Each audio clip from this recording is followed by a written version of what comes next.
आज मैं आपको एक सच्ची कहानी सुनाने जा रहा हूँ जिसमें एक लड़की का मन पूजा पाठ में बहुत लगता था और जिसकी उम्र मात्र 11 वर्ष की थी। वह एक बार अपने परिवार के लोगों के साथ वृंदावन घूमने के लिए आई, जहाँ उसने बाके बिहारी जी के दर्शन किए, कुंज गलियों में घूमी और गोवर्धन महाराज जी की परिक्रमा की और उसका वृंदावन में ऐसा मन लगा कि वह वृंदावन की ही होकर के रह गई। उसके परिजनों ने उसको बहुत समझाया कि बेटा घर चलो, लेकिन वह नहीं गई। आज मैं आपको उसी लड़की की, जिसका नाम श्यामा दासी है, की सच्ची कहानी सुनाने जा रहा हूँ।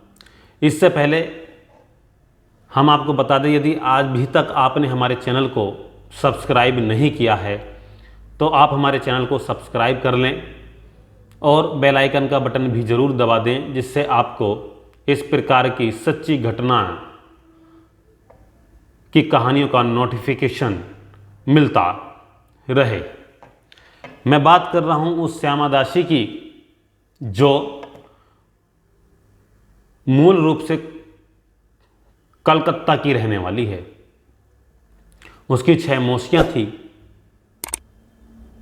लेकिन उसका मामा नहीं थे। जब भी छुट्टियां होती थीं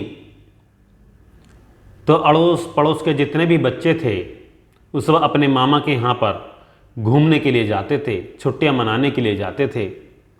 और जब वह अपनी माताजी से कहती थी कि मम्मी मुझे भी अपने मामा के यहाँ जाना है, मुझे अपने मामा के यहाँ भेज दो, तो उसकी मम्मी कहती थी कि बेटा तेरे मामा तो वृंदावन में रहते हैं और श्री कृष्ण तेरे मामा हैं। तो उसको लालसा लगी कि एक ना एक दिन तो मैं अपने मामा से ज़रूर मिलूंगी। समय बीतता गया, उम्र करीब उसकी 11 वर्ष की थी और एक दिन वह अपने परिजनों के साथ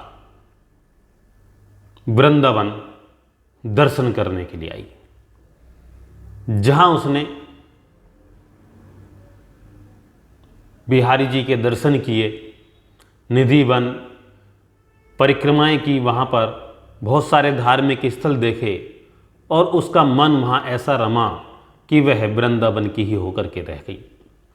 उसके परिजनों ने उसे बहुत समझाया कि बेटा चलो घर चलना है, लेकिन उसके बावजूद भी वह घर नहीं गई। उसने देखा वृंदावन में एक आश्रम था और वह उस आश्रम में रहने की जिद करने लगी और आश्रम में रहने के बाद उसने वहाँ पर नाम दीक्षा ग्रहण की और वहीं भगवान श्री कृष्ण के भजनों में लीन रहने लगी। उसके परिवार वालों ने अपने अन्य रिश्तेदारों को वृंदावन भेजा कि आप जाइए और श्यामा दासी को समझा करके वापस घर ले करके आइए। लेकिन भगवान श्री कृष्ण की कृपा ऐसी हुई कि वो आए तो थे श्यामा दासी को समझाने के लिए, लेकिन श्यामा दासी ने ही उन रिश्तेदारों को इस तरीके से समझाया जिसमें से कई रिश्तेदार ही उसके पास ही हमेशा हमेशा के लिए रुक गए। तो इस प्रकार से समय बीतता गया।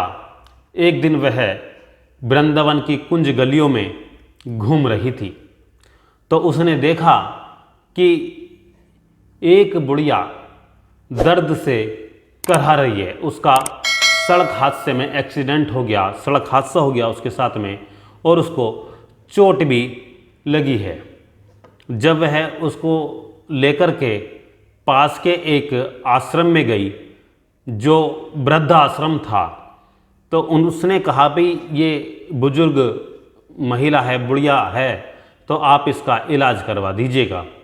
तो जो वृद्ध आश्रम के संचालक थे उन्होंने कहा कि हम इसका इलाज नहीं करवा सकते।